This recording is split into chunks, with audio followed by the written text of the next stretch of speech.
米大リーグドジャースの大谷翔平選手は、日本時間9日に敵地で行われたナショナルズ戦に、1番指名打者で先発出場しました。試合終盤の9回にライト前打を放ち、この日は5打数1安打の成績でした。チームは先発の左腕ロブレスキ投手が5イニングを投げて8失点と大きく崩れ、打線も得点機を生かせず、投打ともに精彩を欠き、今季初の3連敗を喫しました。試合前には、前日に放った大谷選手の今季第4号ホームランを特集する映像が放送され、その一打についての分析が行われました。この模様を日本語字幕付きでご紹介します。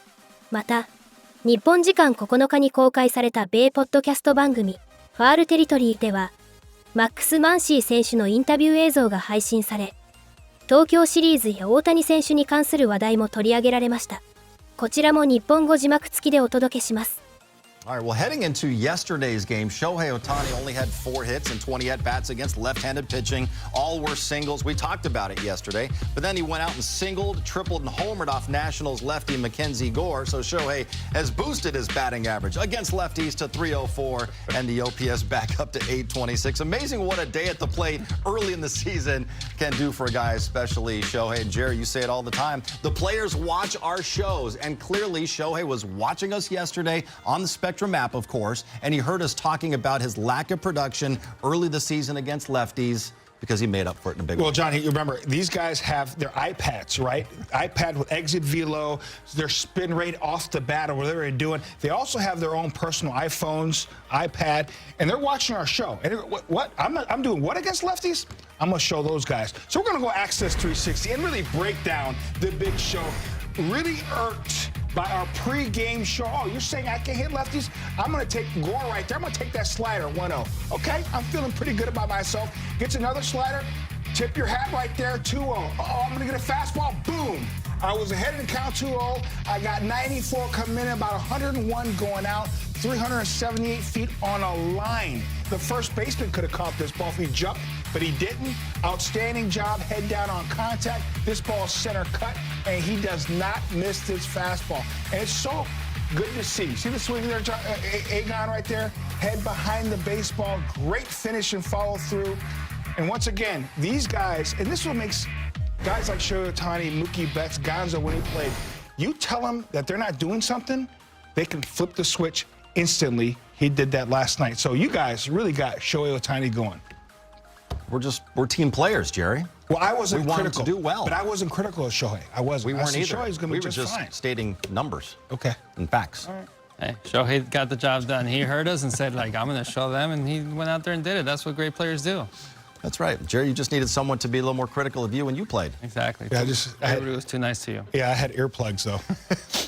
Robo had a really good spring, a sub-2 ERA, then threw 5 2/3 scoreless innings in his one start for Oklahoma City. Matt Sauer, who made his Dodgers debut just last night, was optioned back to OKC. And all spring long, we talked about the Dodgers' outstanding pitching depth, and here we are in Game 13, and that depth is being tested with Justin Robleski getting the start. Let's head back to D.C. right now. Kirsten joins us again live with more on Robo. Hi, Kirsten.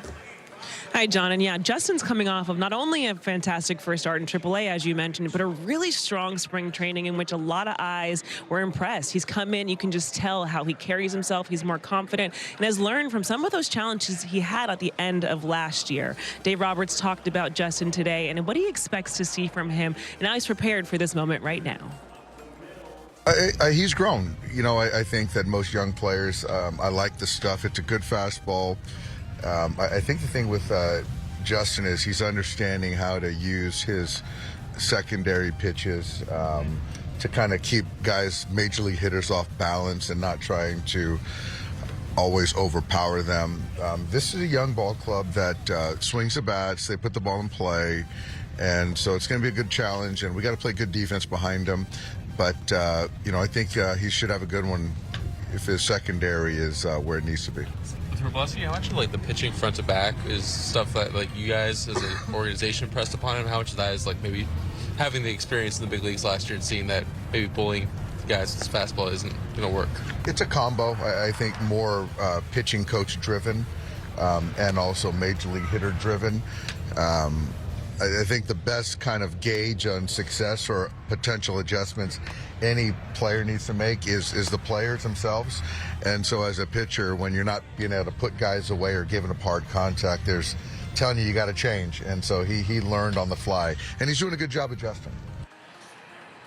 So with Justin, this spring when talking to him, he said that he just feels more confident coming into this year. He recognizes what was working for him last year and what didn't work. And like Dave Roberts said, just unable to really bully guys. These are big league hitters, so he's going to have to be really strong with his secondary pitches. But they have been feeling good for Justin, just how they've been playing out of his hands so far this year. Now with him stepping in for Blake Snell, who's on the IL with that shoulder inflammation, Blake's hoping that he's only going to be down for maybe a few starts. So there could be some opportunity for Justin Robleski to step in. But Dave Roberts was saying he wasn't ready to commit to that just yet, just considering what the schedule looks like moving forward, guys. Shohei Ohtani led the league in RBIs last season with 130, doing most of that from the leadoff spot. Through 12 games this year, he has 4 home runs, only 5 RBIs, and a big reason, Adrian, is the 7 through 9 spots in the order, collectively hitting 143 early this season. Obviously, you would like to get those guys going because then you put more pressure on the pitchers when they have to face Shohei Ohtani at the plate. 100%. When you have Shohei with runners on base, that makes the pitchers really make mistakes because they don't have anywhere to put them. And so the bottom of the lineup has to be more consistent, putting the ball in play, getting those runners on base for the top of the lineup. So that bottom of the order is very important to turn it back over. Okay, so you talk about guys buying in, and I want to talk about a guy I saw at a young age before anybody knew him, and I thought he had a way of making the game look easy. Can you talk about how special Teoscar Hernandez is? I mean, I don't think people really know how good. You know what I'm saying? You get to watch Teo on a daily basis. Can you just speak on how important he has been for that organization? Clearly, you watch what he did in the playoffs. And even right now, with this early success, with all the names that you guys have, it seems like he just quietly shows up every night. Can you just talk about how disgusting he really is?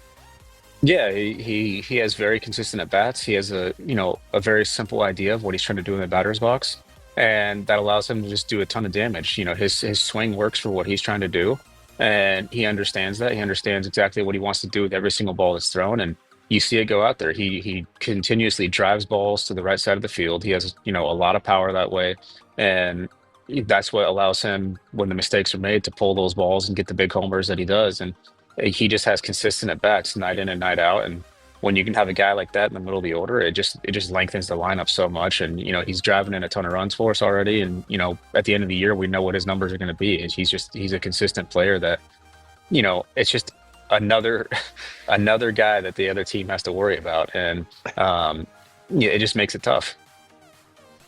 So Max, we spoke to you in Tokyo. We haven't spoke to you since you got back.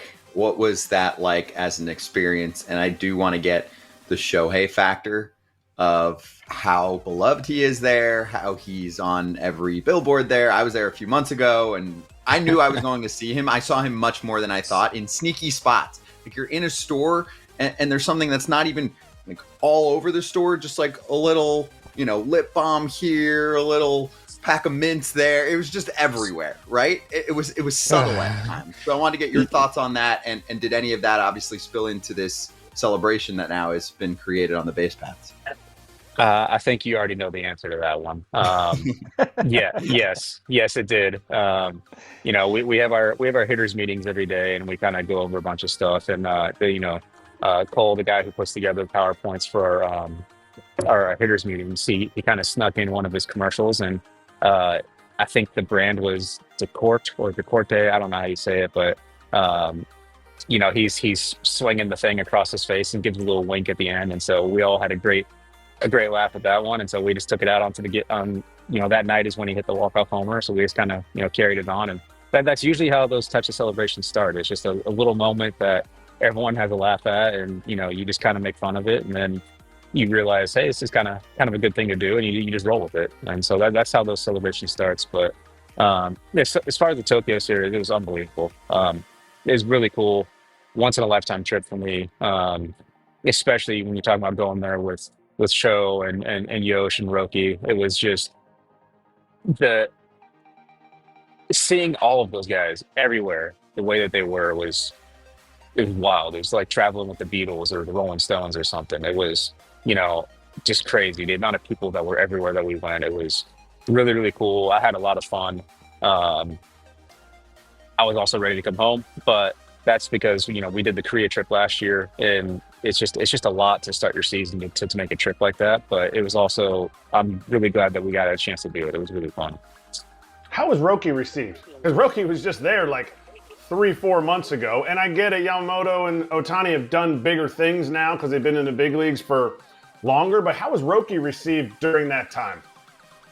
Yeah, he was received awesome. You know, they love him, and you know, he's going to be an unbelievable pitcher for us. And so, just to see him get that reception from his, you know, his home country, it's always really cool. It's really special to be able to see that. And you know, he obviously Show gets the biggest reception, but you know, those two guys weren't far behind.